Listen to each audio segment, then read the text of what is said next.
Gather round, friends. It's time for Officials Tales. Hosted by three retired sports referees that coaches throughout Northern Ohio knew as the Three Blind Mice. They are authors of the book called Officials Tales. So let's meet the authors and your hosts, Jimmy Borgia, Rick Hall, and Don Nardecchia for today's edition of Officials Tales. Now here's your host, Rick Hall. Welcome everybody to tonight's special show about what the heck is going on with basketball today and how the heck are we going to get officials and keep officials. Now, let me have Don join us. Hey, Nardo. Hi, Rick. Tonight? It's getting chilly down here.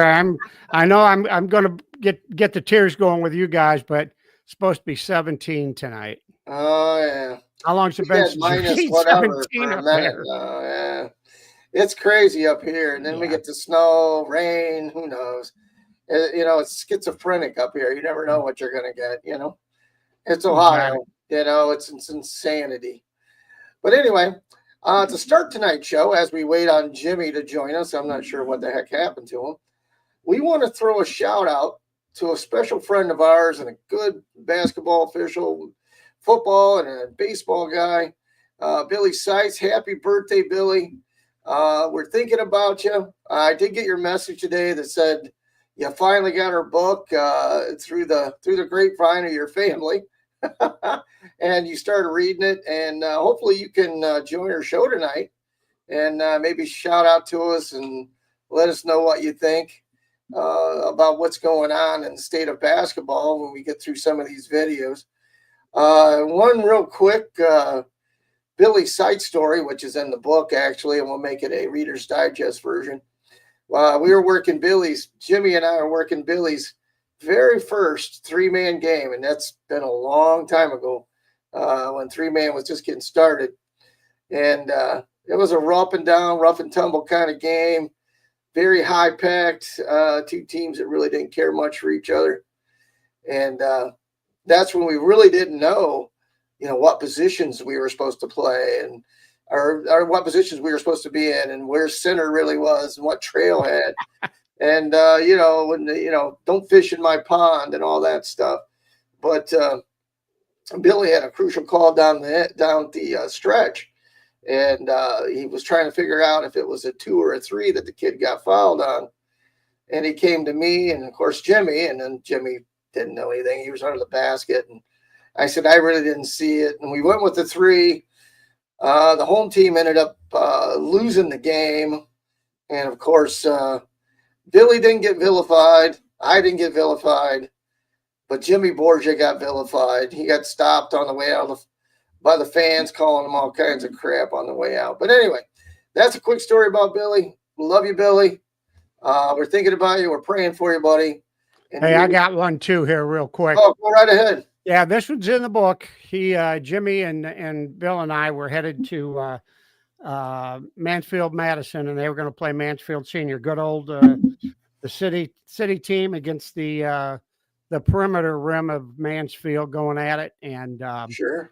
I found out early in the week that was going to be the WMFD live game of the week. And so when I was driving, I went to pick up Billy first, and I told him, and I said, whatever you do, don't tell Jim. Don't tell Jim. He get all excited if we're on TV. So I said, now they're probably going to invite you to the hospitality room where they'll have, some cold cuts and stuff like that. And, sure. And the hospitality room, like the game workers from the school there, and usually radio and TV media are in there. So I said, but he's going to ask you to go down there with him, but don't go because you'll see those TV guys and you'll get all flustered. Well, sure enough, once the AD invited us, Jim goes, we going down? I said, not me. These two teams run like gazelles here. I don't want to eat this close to running time. He goes, oh, come on. I said, you think I'm nuts? and Bill's over there, kind of, I hope he doesn't ask me now. And he did. And so they end up going down there. And of course, the rest is history when Jim came back. And one of the funny stories in the book about Jim. And it's all true. It's all true. It's always true. He says we're lying. Well, we're not lying. No, we're not lying at all. But again, it was on TV. There you go. Billy, enjoy Billy, birthday. Great guy, worked at the baseball, a lot of slow pitch softball in Norwalk in the area. A lot of people know Billy. And he was a very good football, basketball official too. I know he's going on hard times. Hang in there, buddy. You got a lot of people praying for you. And keep on kicking, man. Yeah, we're thinking about you. So all that being said, now we get to the real articles. What the heck is going on with basketball today? And boy, oh boy, do we have some videos to show you. We're going to go through, I don't know, half a dozen or better. They're short little clips. We're just going to play them back to back. And, we may comment through them, I don't know, but, we'll hold our comments mostly to the end. But boy, oh boy, we need something fixed here and fixed fast. So I'm going to go ahead and get these bad boys started. Yeah, now I haven't seen these, so this could be fresh for me too. Yeah, absolutely. They're absolutely fun. Just wait and see. Here we go. Okay, see if you can get that one a little bigger, Rick. Takes a sudden turn when a scuffle among two 9 and 10-year-olds. Yeah, that's as big as this one gets. So. Go over that little box on the bottom right. To throw a punch. There we go. Point. Watch in slow motion as the parent from the Concord team makes physical contact with a player in the orange from the Pittsburgh team. A lady in a red outfit came and attacked that player in the orange uniform, hit him, grabbed him by his collar or neck, and ragdolled him around and threw him on the ground with her. When she got up, she then assaulted the father and hit him in the chest. Tony Alvarado's nephew plays for the Pittsburgh squad, representing Good Shepherd Catholic School, who is playing the team in the white jerseys from St. Francis of Assisi School, a game that took place at a nearby charter school in Concord on Sunday. Alvarado and many others are outraged that the woman was only escorted out of the building. None of us expected her not to be arrested. She was not arrested. She was walked out of the building with the police officers and escorted to her car. Me and Karina were there, clear as day. She literally came, hit him, swung him around like a rag doll. She got up and struck his dad. Concord police confirmed to us that the woman here was initially arrested, but later released, citing lack of evidence, saying that video evidence showed that the elements of a crime were not present. The parent who recorded this video chose not to show her face, but described what happened as very sad to see. She needs to be charged for the things she did, because it's absolutely not right. You don't do that to a 9 or 10-year-old. It's just. And guess what? It gets worse from here. Here we go. Here's number 2 on tonight's hit list.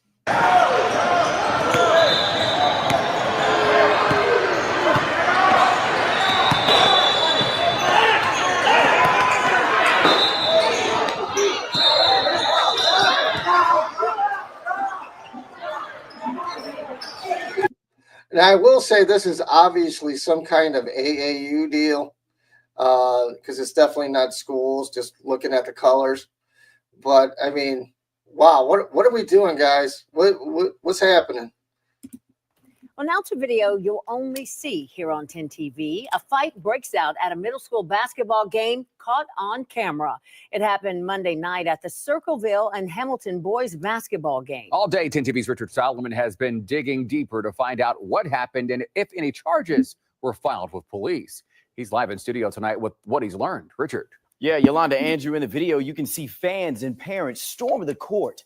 The Hamilton Local School District says fighting will not be tolerated. This cell phone video was taken to catch a big play of the game. However, it caught a fight that escalated with fans and parents spilling onto the court. Hamilton Local Schools confirmed with me the fight happened Monday during the Circleville and Hamilton boys basketball game. In the video given to us from a grandparent of a player who was at the game, you can see a scuffle start between some players. Then a fight breaks out with fans rushing onto the court. In a statement that was sent out to parents, Hamilton Local Schools says anyone that engages in disruptive or inappropriate behavior could face consequences, including ban from events and school property. All right, Don, that's the first three. And you can see we have a pattern here. I mean, this is like I said at the beginning of the show, what the heck's going on here? I mean, what's happening?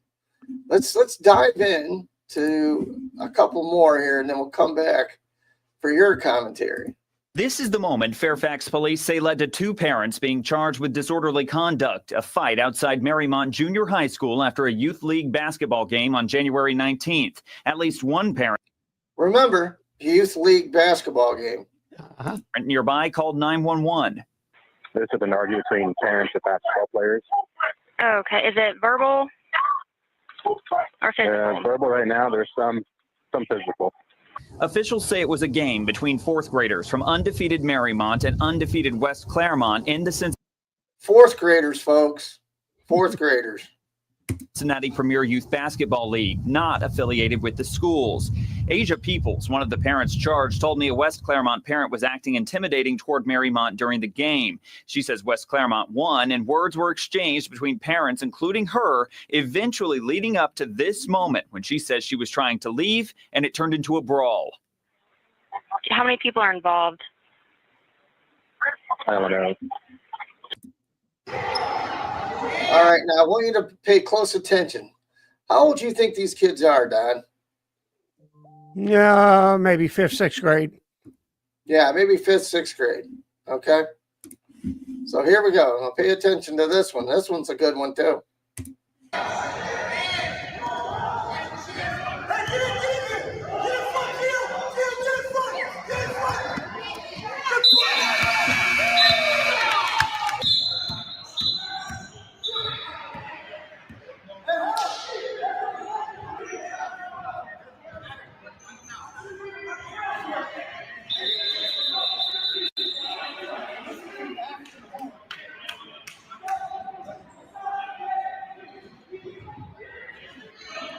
Okay, so the coach argued that the whistle came after the horn. Well, that's irrelevant. What we need to know is if the foul, which is what we obviously had there, happened before the end of the horn sounded and, the clock was at zeros. I saw the foul way before the horn sounded, so.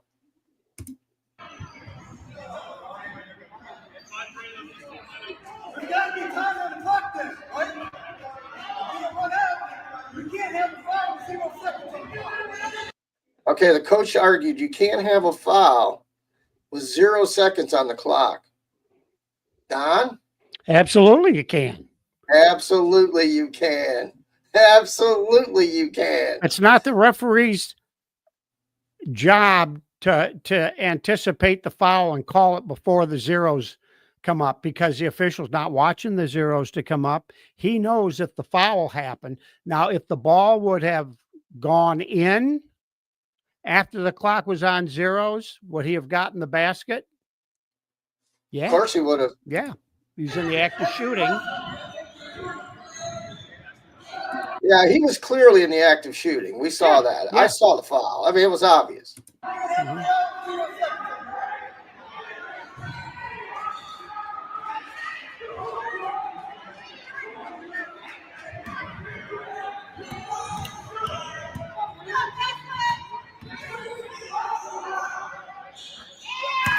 So they evidently put 0.3 of a second up there.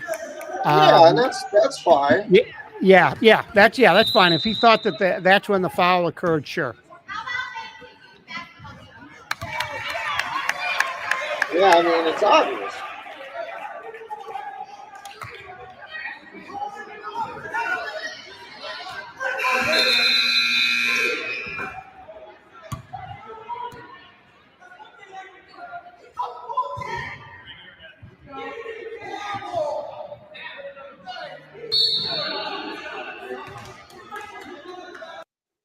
what kind of example is this guy showing his children? That's exactly what I was going to say. What does he say? Yeah, What is he doing? He's trying to get parents involved, probably, to start yelling. I mean, it just you could have shown that guy the rule book, and he wouldn't be satisfied with the answer. Absolutely not. Okay, here we go. Mayfield throws it in to Gibson. Give to somebody. Goes left side. Pull up. 8-footer short. Rebounded by Smith. Oh, hey. Well, he threw an elbow. He deserves it. He threw an elbow. He deserves it. Get him out of here. Get him out. Now, this is a TV announcer. What I is think he this doing?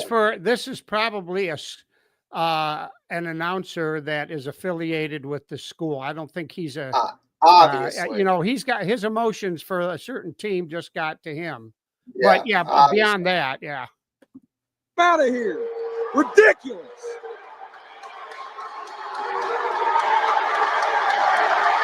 See you later. Go to your car.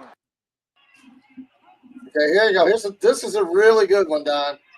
Now, this is obviously a girls' game. I'm not sure if it's summer. I'm assuming because the referee's in shorts. So I'm going to assume that. Obviously in Indiana. So here we go.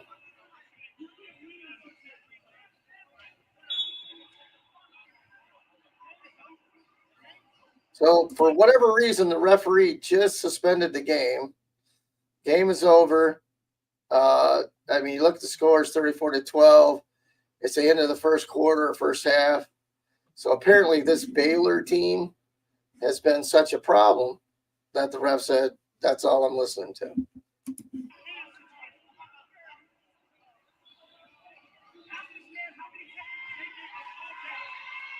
Now watch this person here coming across the floor. They have no business being there. Oh, he's got his phone. He's got his phone filming. Yeah, he has no business being there. Okay, the first mistake is this young man, after the game was called, should never have stayed here. He should have left with his partner. Absolutely. Now you got a player coming up.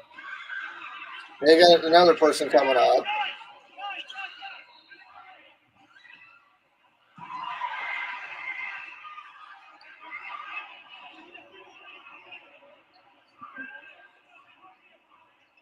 I mean, that, my friend, is absolutely ridiculous. You know, I mean, first of all, I mean, there was some mistakes made, and guys should have got the heck off the floor, but come on. Yeah, by staying, he was asking for trouble. Yep.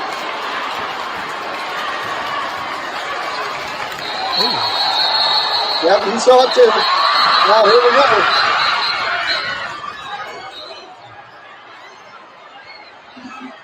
All right, for those of you who didn't see it, watch right there. Watch under the basket. Boom. Yep, Okay, you see right the arm. forearm? Boom. Right Yep. here. All right, Yep. so the refs are doing the right thing. Yep. They're jumping in here, trying to get it stopped, get them separated, and look what happens. Like a tsunami coming from that end of the court. Yep.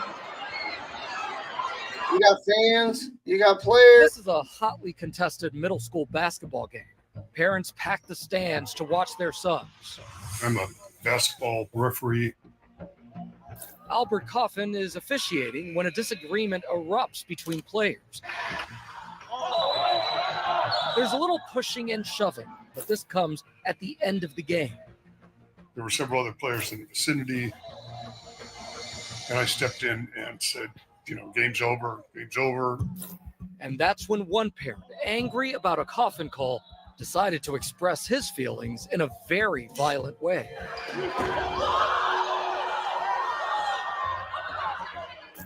A parent of one of the players came running at full speed and hit me in the back. It immediately threw me down face first onto the court. 911. Hello? Hey, your phone down 911. Is everything? Yes, I called 911. We are in the 10 Middle School having the basketball game. and one of the parents attacked the referee. His nose is bleeding.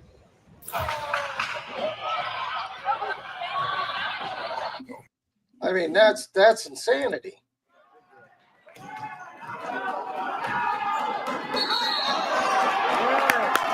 And by the way, that was the right call. Did you see that? Oh, that Doc? travel. Yeah. Yeah, check it out. This is absolutely the right call.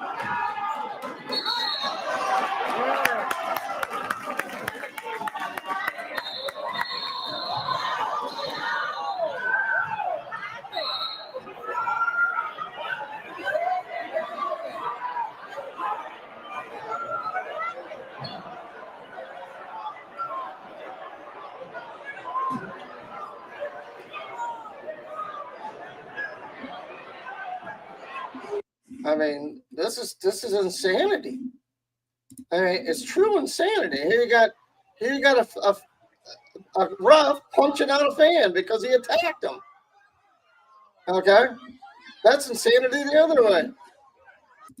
A fight broke out at an Indiana basketball Nice game one. between a parent and a referee. Have a look at the video here. This apparently happening Look at during an this. eighth This is grade game actually on the in news. Fort Wayne. We did see this Officials earlier. say the parent went up to the ref after his kid's team lost. Players and coaches could be seen trying to separate the two of them. And the kids are like, what's happening right now? Look at this. Come on, y'all. We can do better. Watch breaking. All right. I think we've seen enough of the crazy right now. So what do you think about all this, Don? What's causing all this? I see a lot of that. I shouldn't say, I phrased that wrong. There's a tendency for this stuff to happen later in a season. If it's a high school season, if it's an AAU season, whatever. Frustration before game, nothing to do with what happens on the court. Frustrated, something on the court makes somebody pop their top. In most of those places, I didn't see much in the way of a supervisor for the event. Lower level games should have somebody in charge of the building. Lower level games, Right. both teams should have a representative from the sponsoring body that is in charge of things there, and they should have spoken to their parents prior to the start of the season. In Ohio, the OHSAA has a parents meeting that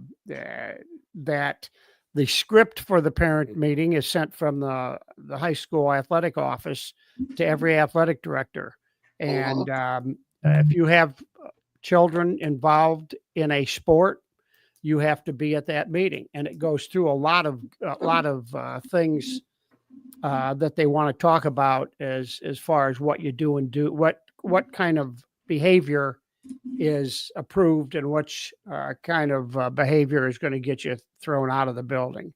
All these lower level things, they don't think of that stuff. And you got to know your parents. You know by the second game what you hear from the parents. Absolutely. When I coached 5th and 6th grade, let's see what I do. When my son was in 4th grade, I coached the team and I helped with the 5th grade and then coached the 6th grade. And I always told the parents, before our first game, we would have a little parents meeting at the end of our practice when they'll come pick up the kids. And I just told them what was acceptable if your kid is going to be on my team. And it was basically that we cheer and encourage our kids. We recognize a nice play by the other team. We don't sit there and nag, hag, and try to intimidate the other team. We don't scream at somebody on our team that makes a mistake. Right. And I had never had a problem with any of our parents. This is at our rec center ball. I have seen crazy parents at youth league football. And yeah, we sure have, Don. Yeah, That's you and me, brother. Yeah, well, youth league football, and a lot of times they play on kind of a makeshift field. Now in Norwalk, they had a full-size field marked out, but years ago they played behind the junior high, and that field was like playing on a blacktop.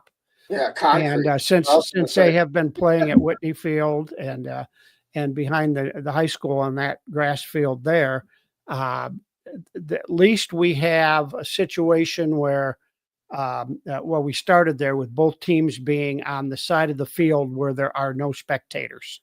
And that was a suggestion I made. I said, things are so close. You're going to have parents right behind the coaches hollering, second guessing. Get your kids away from the parents, get their kids away from the other team's parents, put them on the other side of the field, both teams. And they did that for a while, but then it kind of went back to the old way. Norwalk stayed away from everybody and the other team, and they're, we're over there by their parents. They were like, but I think that's a big thing too. Junior high, it's a great field to play on, but you don't have the fencing and everything to keep people from spilling out on the field. In basketball, you don't have that luxury of any of that. If this would be happening in a foreign country, they may have a fence up between the front of the bleachers and the edge of the court. Yeah. They do that in a lot of countries to keep the fans away from it. It's an ugly thing. And I just don't understand it. If every person thinks that their kid is going to get a D1 scholarship at whatever sport they want to play in, and is going to make money in the pros, I don't know what the number is for every one how many high school football players it takes in this country to make one professional football player out of that. It's astronomical. It's like 1% astronomical of 1%. for a D1 football player. Yeah. And it just, it's let the kids learn the game and let the kids have fun. Yeah, it's like 1% of 1% is what it is. Yeah, it's somewhere like that. And and it's not just, it is the parents a lot, but a lot of it is these refs, like we talked about in the pre-show. They put this thing in cruise control, and they're just trying to go through the motions, or they're out there reffing just to get a paycheck, so they treat the game like they're punching a time clock. As long as the boss doesn't bitch, we're good to go. But if you're not out there, actively communicating with the coaches and the players, and not putting up with these dumbass fans, let's be honest, these are dumbass fans. You and I, we've thrown fans out multiple times, and it just happens. You can't listen. You can't let one guy or one woman or whatever it is incite the crowd. Right. And the sad thing about it is that most of the time, the irate parent, the parent that is the one that's way out of line, just embarrasses the heck out of their kid. Sure they do. Because all that kid's teammates are, they may want to stay away from the kid. Shit, yeah. I would at that age. That's and again, and you may go into the small towns and find that, and you may go to the big cities and find that kid's parent is already a hero to the team. Oh yeah, and that's because the coach isn't worth a crap. That the or coach my other, or my other favorite is when the coach is inciting the crowd. Sure, and we know this guy, right, Don? We know him. He's the one that's up barking from day one. Right from the jump. He's the one inciting the crowd, and the crowd feeds off of him, and so does his players. And I guarantee you, a lot of these videos where you see the players attacking other players or attacking refs, it's because the coach is a worthless piece of crap. Yeah.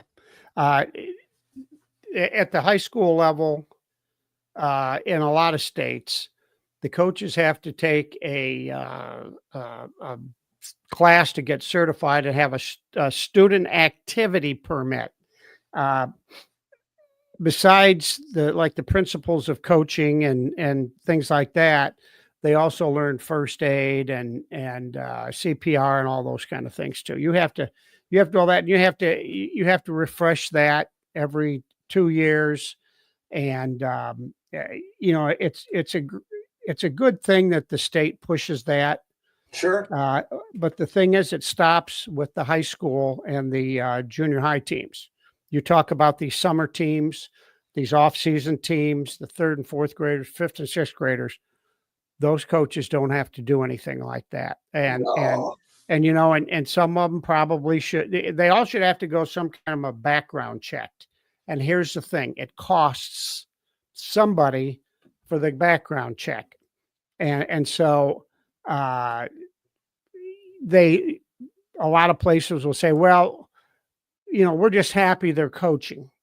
You know, we can't ask them to go pay $25 to get this certification or whatever it might be. And it's a pretty weak thing because they have a team sponsor. And I would think that whoever sponsors a team, if they know that $25 was going to get their coach certified to work with young kids, make sure he doesn't have a record with the police of anything that would be of concern to a parent if they would have known it, things like that. I think that would be a big thing to start. Are you going to get that out of these teams that come from the big cities? Absolutely not. No. And lots of times, it goes back a number of years ago when we had the what was it, the Cedar Point sponsored tournament here at Memorial Day weekend. Yep. Yeah, that in its heyday, we were at like 12 different gyms, and we had the youngest of the young kids over at Margaretta. And I was let on that there was a lot of problems at the end of one of these games because the coaches were not only screaming at the kids, the two coaches almost got in a fist fight right there on the bench. And so I went over there when they were to play their next game. And we had already talked with the how we wanted to handle this. We went a couple of policemen in the gym. Oh yeah. While they were playing, and we wanted somebody to let the coaches know that if there's any problem, like there was the day before, they'd be barred from bringing their team. They were from Detroit. They would be barred from bringing their team. As a coach, your name would be on a watch list, and the team would not be allowed back in Ohio to play in any of these. They're not AAU sponsored. They're sponsored by, I think, Ohio Youth Basketball sponsored a lot of these. Hey, the sauce is ready. The sauce is ready. And he's walking. Yeah. So we went over and I watched, and those guys behaved. I mean, they were given the ultimatum, and those guys behaved there. But it just, why does it take somebody out of town to tell the coach how to behave? There he is. Well, now it's like the Blair Witch Project. Yeah, something like that. Anyway. Something like that. What did I miss? Well, you missed the videos. Well, we're just talking about the state of basketball right now, Jimmy. Basically, what it showed was a lot of parents coming on the floor, kids fighting. It's not good. It's not good. So, and we're talking about situations we had. I saw a game this year where, an 8th grade game where it ended up in a fight, and the parents ended up going out on the floor and attacking the ref. So we've seen that. I've seen it's been bad. I mean, it truly has been bad. And I think it's a culmination, but the problem the real problem I'm having here is, they bitch at us about like, well, you can't recruit, you can't get enough guys, we can't get enough. Well, you put this film out here about these guys getting attacked, these parents acting like idiots, coaches acting like idiots, players acting like idiots. And they're going, well, I don't know why this guy doesn't want to come and work a game. I don't know why he doesn't want to go through all the rigmarole to get a game or get to keep his license or do anything else. Hey, would you want to do it? What about you, Jim? Hey, I tell you what, it's like I was talking to somebody today. I said the closest I had was when I did Tiffin Columbia at Bellevue. That year they were 1-2 in the league. Bellevue was in first. And early in the game, I had the big boy from Tiffin Columbia hang on the rim. I teed him up, went to the bench. Coach asked me, was it hanging on the rim? I said, yeah. He said, I've been trying to tell him to quit doing that. And just before half, Tiffin had stole the ball. I was out front, and I busted my butt to get down there. And about the time I got to the foul line, I turned around so I could see everything coming at me. And the next thing you know, the big guy fakes up. Kid went flying by, and Lyle Faulkner's two sons played for him at that time. The oldest one went by, the youngest one come up from behind. He just kind of little tap on the head, nothing major where I thought a fight was going to break out. I go to the table, I'm flashing my numbers. All of a sudden I hear my partner's whistle go. And I'm like, okay, what happened behind me? And I turn around, he's signaling a technical foul. Next thing I know, the Tiffin Columbia coach is calling me over and said, Jim, he said, I'm going to lose him for the rest of the night and tomorrow night. And I said, Coach, I didn't see it. Later on, I got the video. I saw it. But after the game was over, prior to that, my partner had called an intentional foul. Tiffin's trying to get the ball back, and when he went to grab the kid from Bellevue, he kind of ducked. As he was ducking, next thing you know, he's got him wrapped around the head. I see him going to the table. Next thing I know, I see his face kind of turn sideways, and he got hit with a coin. Oh boy! And he motions for the cop, Bob Barker, come on down. Nobody wanted to give that person up, so he politely went over, pointed here, then he went over this way, pointed there.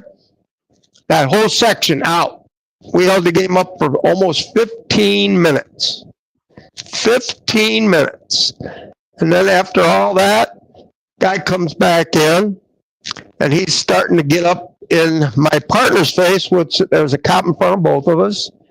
And next thing I know, the guy's turned his attention to me now. And by this time, I've got my whistle wrapped around my fist. I'm thinking, you get by that cop, you're going to be tangling with me. But to make the story a little bit shorter, a couple weeks later, I was supposed to go to Tiffin 2 weeks later, but I had called Mac Morrison, or Jim, what's his name? Took over for Mac Morrison. Oberlander. Jim Oberlander. I call him and say, look, I says, I'm supposed to go. I said, I think switch me so we don't have no problem. So he switched me. I go down to Willard, and I walk into the locker room, and Brett Willoughby, rest in peace, is my partner that night. And we talk for a few seconds, and next thing you know, he says, so what'd you think about them two clowns over Bellevue here a couple of weeks ago?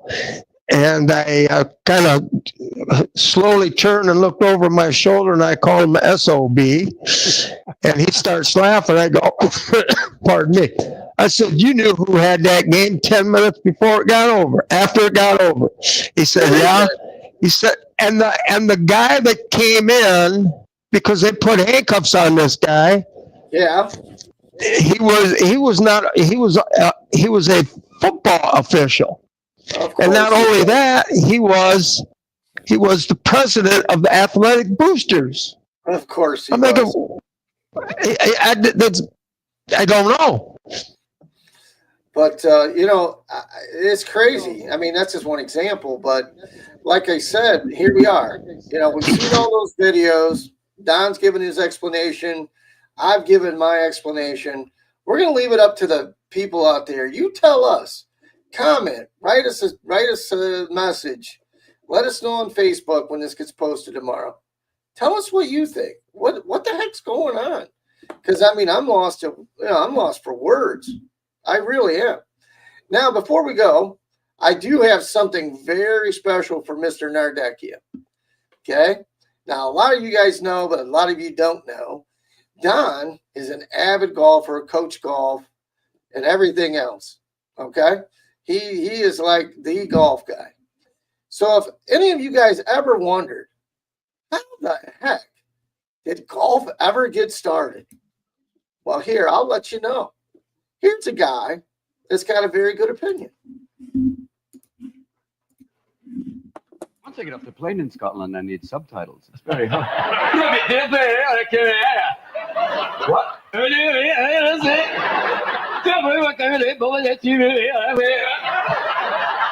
That's how they could invent golf. They could have a couple of Guinness, and then the next thing you know, here's my idea for a sport. I knock a ball into a gopher hole. Oh, you mean like pool? No, forget pool. That was a straight stick. A little broken stick. I whack a ball into a gopher hole. Oh, you mean like croquet? Ah, no, not croquet. That's a pussy sport. I put the hole hundreds of yards away. Oh, kind of like a bowling alley. Oh, no way. Away. I put stuff in the way like trees and bushes. So you whack the ball, and you're sitting there whacking away, and you feel like you're going to have a stroke. That's what we'll call it, because every time you hit the ball, you think you're going to die. And right near the end, I'll put a nice flat bit with a tiny flag to give you hope. And I'll put a pool and a sandbox to grab your ball. To do this one time? Oh, no, 18 damn times!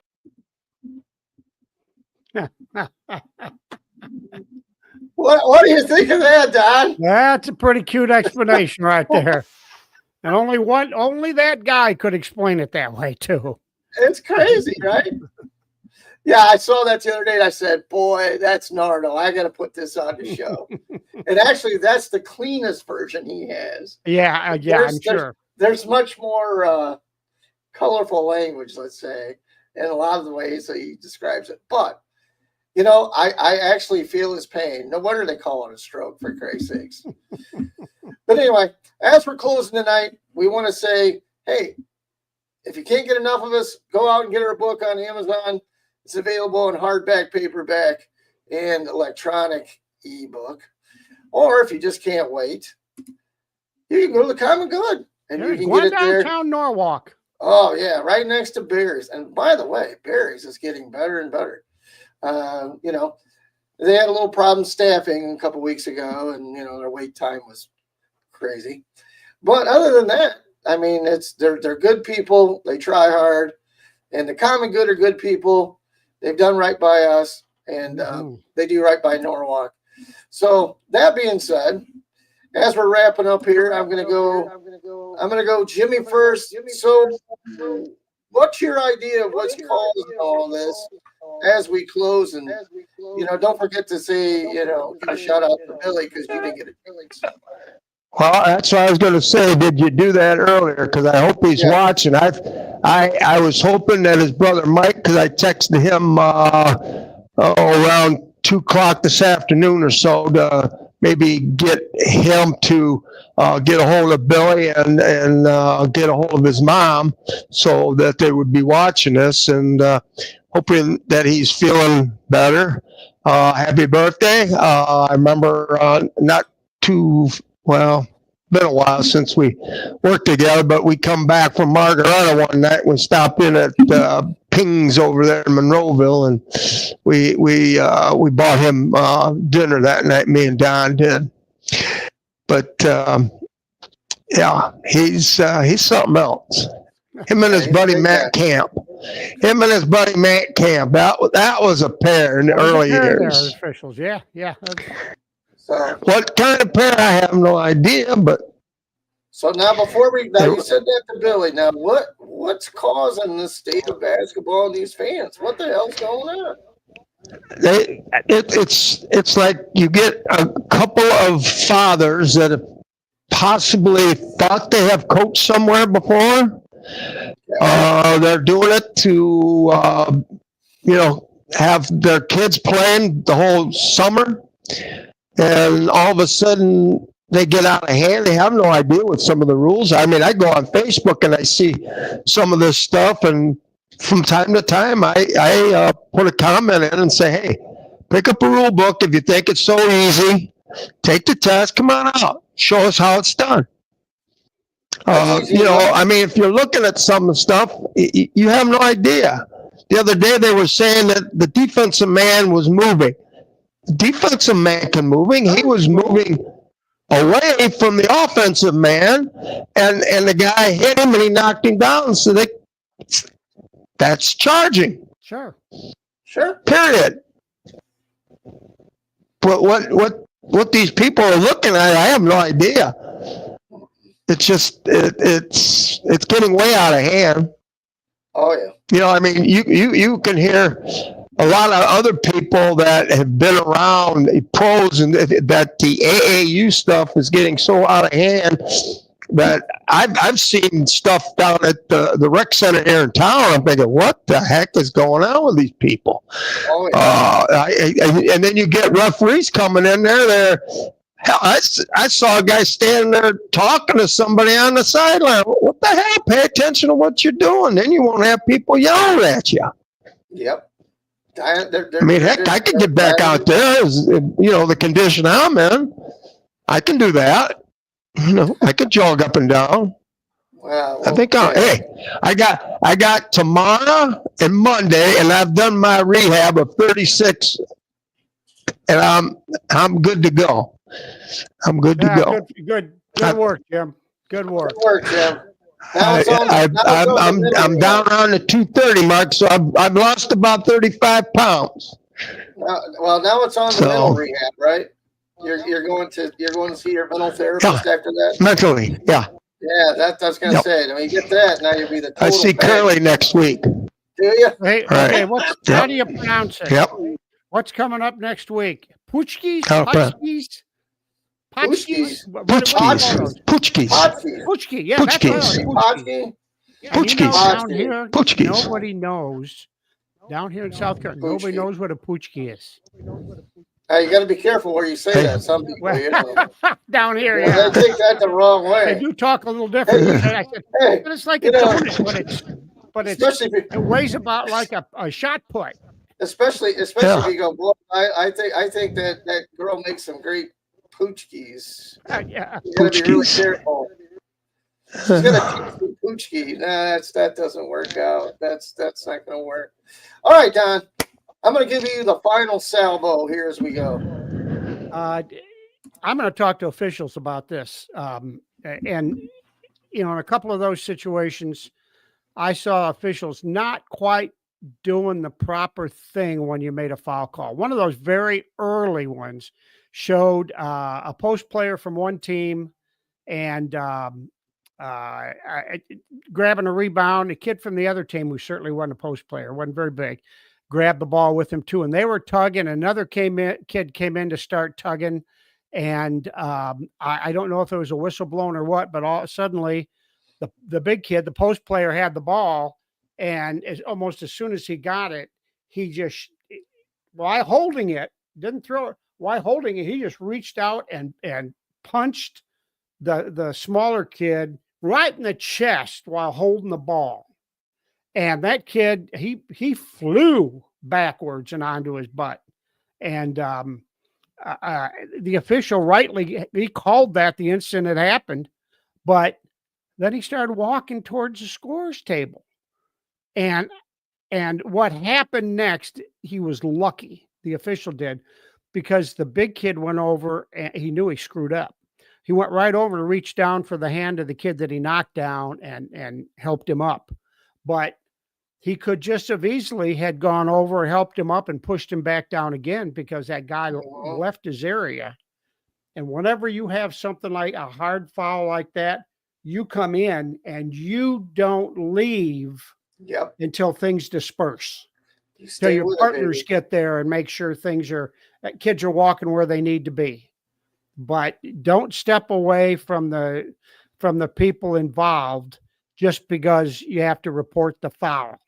The reporting the foul will wait until you get support there, so you can leave that area. That's a big one for young officials. And along that line, something I always said is the time you'll get in more trouble as an official is when the clock's not running. Yeah. During the game, you do a pretty good job of keeping your eye on stuff, calling fouls, talking to the kids, whatever. But in a game that gets testy and we have a foul call and the clock stops, don't stop officiating the players. You don't have to officiate the game at that point. You got to officiate the players. And the way to do that is to, as soon as the whistle blows, observe the area. If you're the second closest person, the third closest person watches the whole area. He's like the area traffic cop. It's when you got three of you, it's easier to do it than if you have two. But in that case, the guy doesn't call it. Just focus on the whole thing. Don't rush into the middle too quick unless you see the real need for it. But approach it where you can keep an eye on who's leaving the area and who's staying there and why. Absolutely. And, you can talk to them. Lots of things you can say, okay, guys, we're going to shoot down there. They're going to get just use your voice. Let them know you're there. But don't stop officiating because the clock stops. That's where don't take your eyes off. If you didn't call the foul, if we're going to shoot at the other end, everybody's walking down there. Keep your eyes on them. Don't walk in front of them all where you can't see them. Wait for them to start walking, then walk down and keep an eye on everything that's going on. Okay, just don't stop officiating during a dead ball. And for me, and I'm sure I speak for all three of us blind mice, let's do our job while we're out there as officials. Let's put the time in the off seasons and let's read our book. I was just talking to Billy Foltz today, and heck, football season's over, and he said he spent a half hour in the book today. I mean, let's put some time in the book. Let's put some time on the floor. We're talking about the rule book, not necessarily our book. Or not the good book. Yeah, not our. No, yeah. But Billy's in that rule. Billy, he is a rules genius for the NCAA game. But understand, guys, you're only as good as you work in the off season. Us three guys, we worked basketball, and Don and I worked football in the off season. We did. We got better. Do those summer 7-on-7s and yes, sir. And yes. clinics during the summer. And now coaches, guys, most of you guys that are coaching, especially lower level, even high school, that's as far as you're going to go. Enjoy the ride. Be a good mentor to these kids. Be an example. I mean, all the good coaches, and I know us three, we can go right down and tell you how many good coaches we've had. And it's not many. And we've worked 117 years in sports together. All right? That's a long time. Now, saying that same thing, parents, all right? Enjoy the ride. Enjoy your kids' play. It's a game. Your kids are not going to be professional athletes. They're not. Your kids are not going to be D1 athletes. They're not playing at the Ohio State University. They're not. Okay, it's 1% of 1%. Okay? In all the years that we've worked, we probably got 10 or 15 guys that's ever made it to the pros, ever. All right? So just keep that in mind. Enjoy your kids' games. Have fun as we're going into the tournaments. Support the kids. Don't scream at the refs. You don't know the rules, and you don't know what they're seeing out there. You have a much better vantage point than they do. Enjoy the game. Okay? Win, lose, or draw. It's a game. Okay? That being said, good night. God bless. Wait a minute. Hey.